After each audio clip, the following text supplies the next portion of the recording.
Lizarra Nafarroako erdialdean kokatzen da, mendebaldean. Seigarren merindadeko hiriburua da.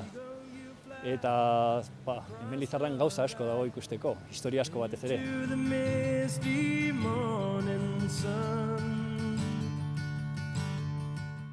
Bueno, Montejurra da ezagunena eta garrantzitsuena, baina inguruetan hori mendiz inguratuta gaude, han hurbil dago Lokiz mendilerroa, Urbasa, Handia mendilerroak, Johar kostalera, mendi guzti horiek.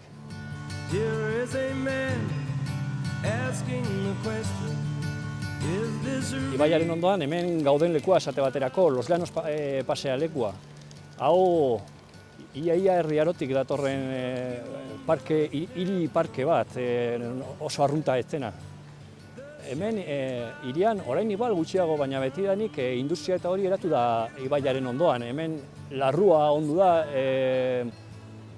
denetatik beti paratu da, errotak, elektrizitatea denetatik egin da ibaira begira eta ibaiaren ondoan.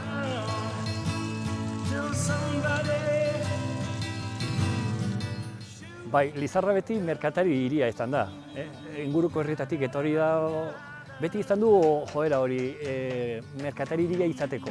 Jendea etortzen da, erostera, beti dendaz beteta egon da.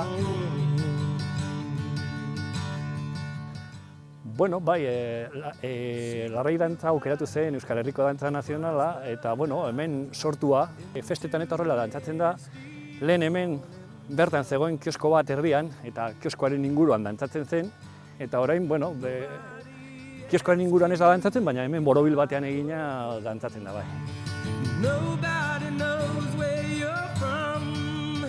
Lizarran monumentu pilo bat dago, hemen gure atzean daukago Gartzelako zubia eta San Miguel eliza, gero lehen pasatu dugun San Pedro Ruakoa eliza, kulturetxea bea, Fray Diegoren etxea. Estella sortu zenean, hemen Lizarran Nafarrak bizi ziren, baina hemen sortu zuten erregeek sortu zuten Frankoekin.